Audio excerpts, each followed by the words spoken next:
to me, it's still very important for you to have this sort of like human side of like connectivity to people, and you display it. I don't know how else to be. Like, this is just how I was raised. Like, I'm very personable. I mean, don't play with me though. Yeah. But I'm very personable because this is literally just how I was raised to be.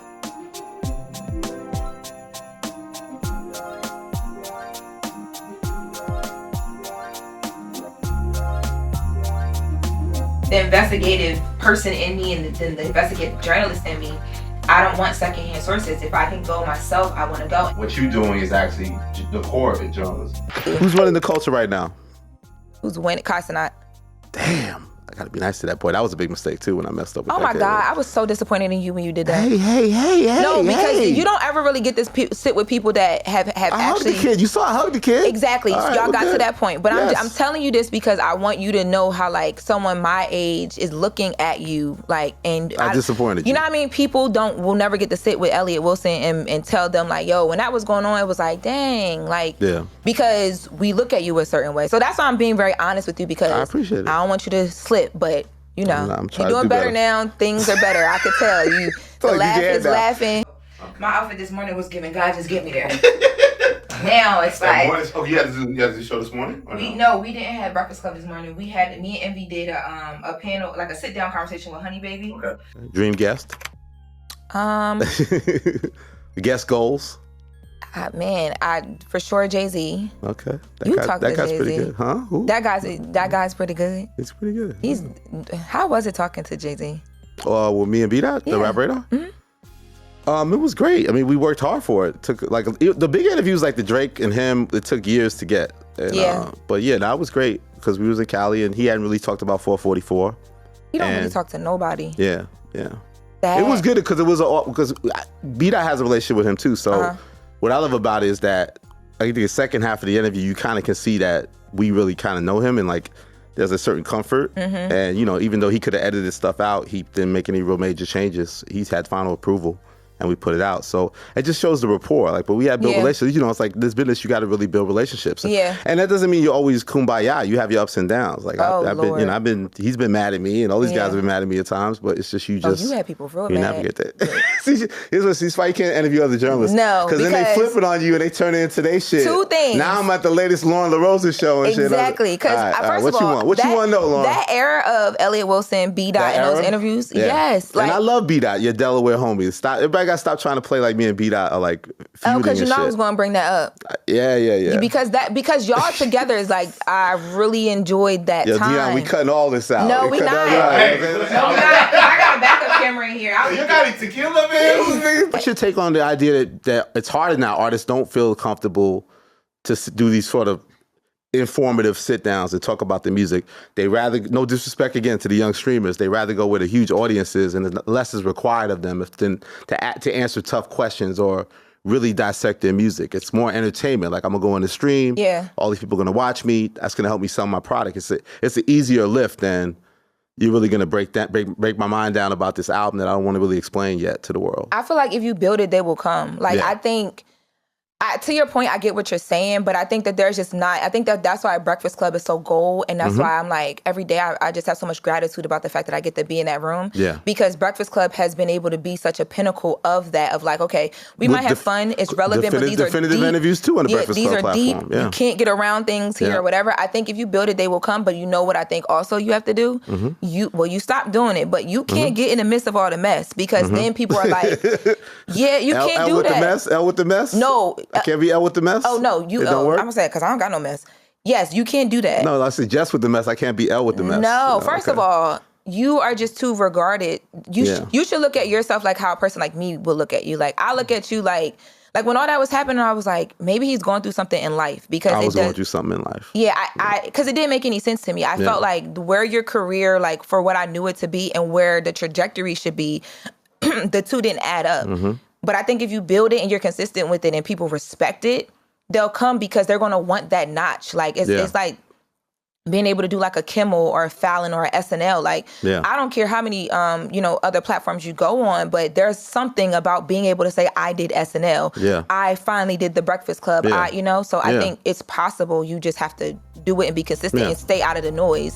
Somebody said the other day, she be going to go see Diddy. Oh, Jess said it to somebody. She was like, she be going to go see Diddy. I was like, I go to the trial because I report on it. Because they look like, what? And I'm like, no, but yeah, man.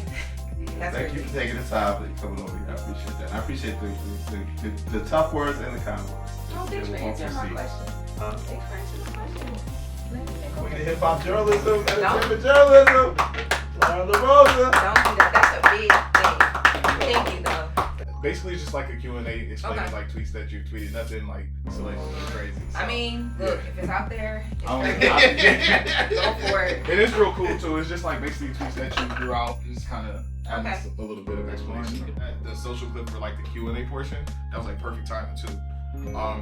So you tweeted recently, growing out loud in front of the world is hard.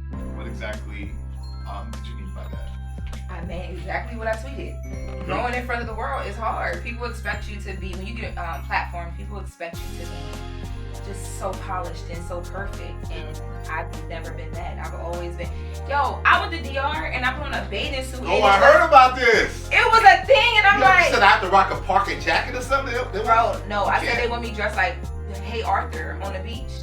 All right, the next one is you tweeted, "Be careful what you give the devil authority over." What did you mean by that? Oh, I think I was that a Sunday? Yeah. Yeah, I think I always live tweet. If something hits me while I'm listening to church or I'm in church, I live tweet it because I be feeling like people need it. But I think with that, again, it's very tongue in cheek.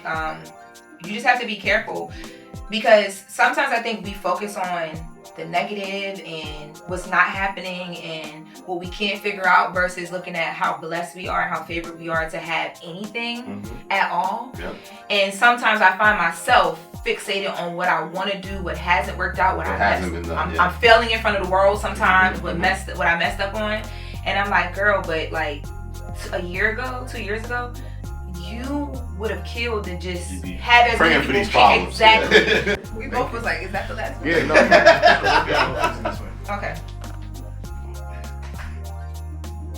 Every time I take a picture with somebody, be like, how tall are you? Oh, she's tall.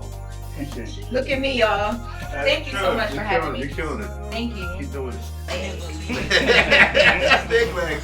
Long legs. Long legs. Like a big leg. So we good? 4 L's. Long legs, long wide. Okay. What's next? Court. No, today I gotta go do the podcast. Well, I gotta eat. I'm gonna sit down. I'm gonna eat. Yes. Then I gotta do the podcast, and then I just gotta get ready. It feels like Friday because we didn't have work today. Yeah. I gotta get ready for the show in the morning, and then court tomorrow. I got a lot this weekend. I have an awards gala Friday in Delaware. And then a community event here in Queens on Saturday. Yeah, and Sunday. Next weekend is a chill weekend though. Yeah. Like I don't have as much. What about you? I'm just here interviewing people trying to get my swag back. Don't say back. No, keep my swag, maintain my swag. You just, I don't even know how you say it, but don't say that. You gotta intentionally speak. I did that's last week. I did clips yesterday. Got you, so. Yeah, but don't say get my swag back. Because that means, no, you can't tease us. That's definitely part of it. Okay, right. You can't do that. So you just back at work. You're my friend now. I'm gonna text you. We're gonna communicate more. Oh yeah, no, now I can text you and be like, you gonna check me? Don't do that. You gonna check me? Yes. In love though. In love. Thank you so much. This probably was like a dream interview for me. Being able to be, I would love to be that was here too, but. One day. All right, y'all. So we just wrapped Elliot Wilson.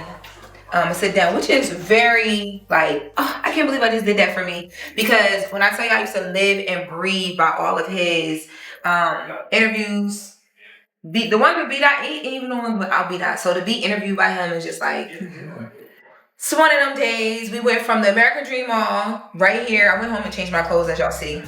Right here to Elliot Wilson sit down. I'm about to go get something to eat really quick, and then I'll be back home preparing for Breakfast Club in the morning and filming the podcast.